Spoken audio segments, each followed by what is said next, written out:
Hello, and here we are with another Chris Butler game. I think I'm running out of Chris Butler games to review, but I do like Chris Butler games. They're not never perfect, but well, not often perfect.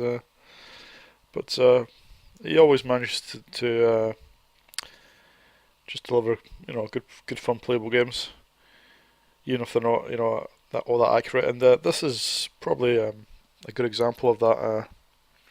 So here we are with a conversion of the Powerdrift coin op, and if you've seen that game, that it had lots of layered graphics that it threw at you, and obviously you're not going to get that in the 64. And the 64 being the 64 means it's not often got great race games, but I may be surprised by this one. So let's go for Route B. So you can pick up to, there's different 5 courses, and each course has 5 circuits. Right, let's go. So you can see right away the graphics are quite colourful, and the road effect is, it seems to be a divide some people, the road effect. I quite like it, but some people reckon that the lack of actual track detail, there's no lines on the roads, that it doesn't really give much impression of speed, but I think it gives quite a good impression of speed. And for once we actually get a proper perspective.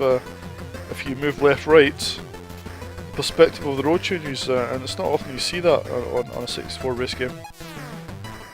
So I think what Chris Butler's done here is it's quite a clever effect.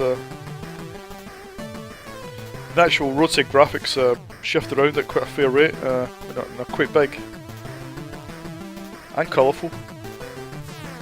And the hills are quite well done, although you can see that there's the roadside graphics tend to disappear whenever a big hill comes into view. But that's only a small flaw.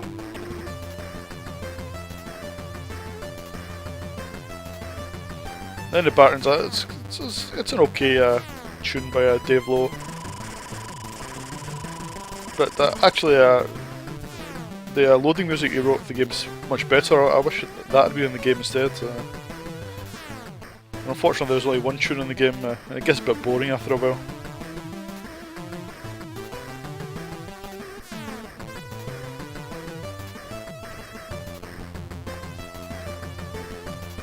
So you can see I came first in that race.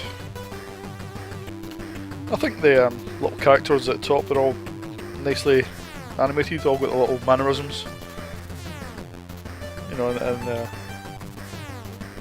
your driver waves his arm at them as he passes them. I think that's quite well done.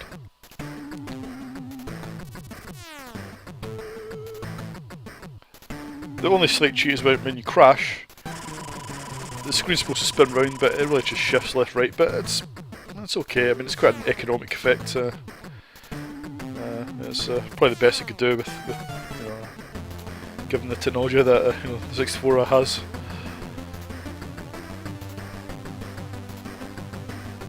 What the game does is to increase the difficulty of the game. After you complete a track, the next track, your car has less grip. So it's got quite a lot of grip in the first couple of tracks, but come the later ones, it's very hard to grip. You need to start slowing down for the corners. So I think it's quite a good way of doing it. I think.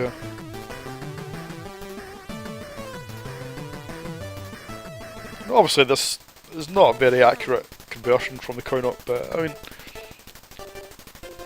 what Butler's done is what he usually does. He just takes the idea of the coin op and tries to mould a decent game around it that's loosely representative of the concept. And to be fair, I think this is the best way to go around it, to go about doing this sort of thing.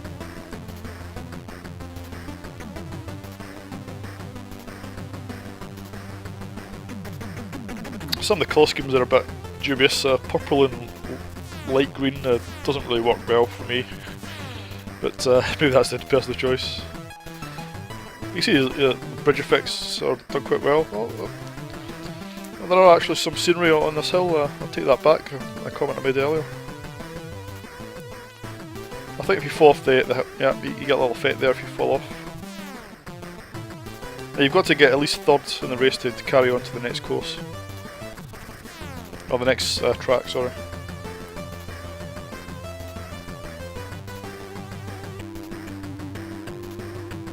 Now, this brings us to the next next topic for discussion. I hear you say, what about the multi-loads? Because there's, I said before, there's 5 courses, each with 5 circuits. That's 25 circuits in total, and they're quite graphically varied. So what about the multi-loads? Well, there is no multi-loads, and this is certainly the biggest plus point in the game, I think. Butler, he managed to cram in all these tracks and all the graphics into a single load game.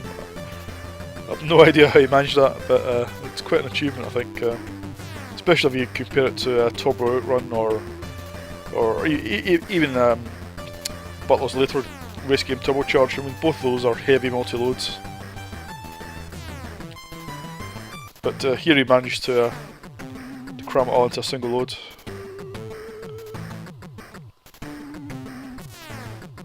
Which I personally think is a staggering achievement, really.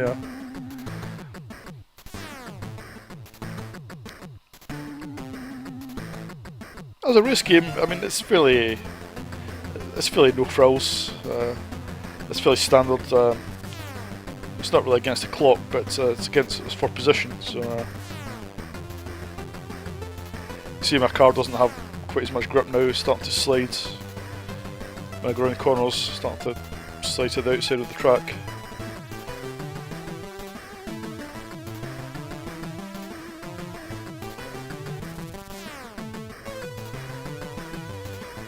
Yep, so I think it's okay as a race game. It's a nice little jump there.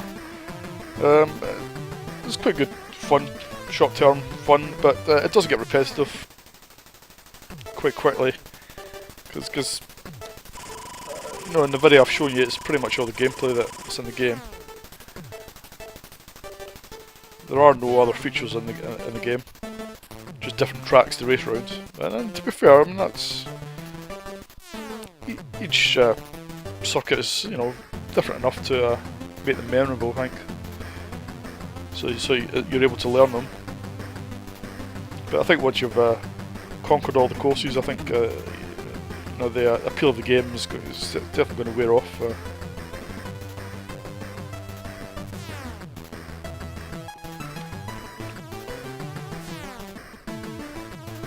So yeah, what I'm going to rate the game? Well, I think it's one of the better race games on the 64. To be honest,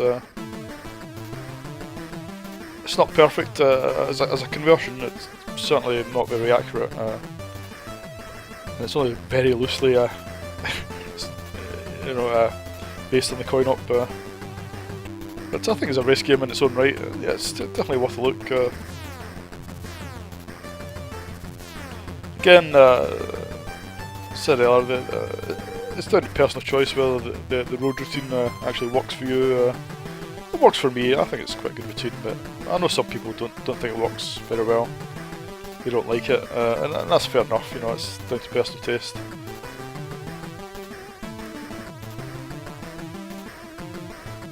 I think my biggest bugbear in the game is the lack of sound effects. I would like some nice car sound effects rather than the tune that starts to, you know, get a bit annoying after, you know, 5 minutes.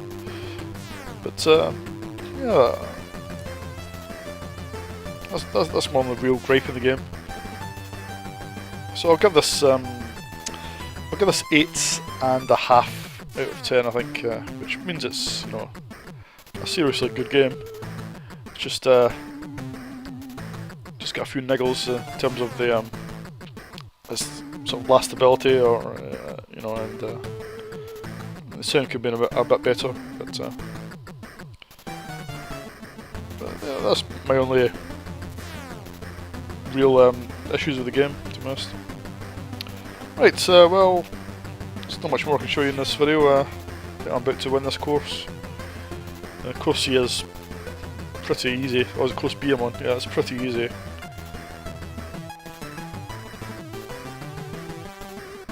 Right, so I got 3 golds, 2 silver, that's not bad.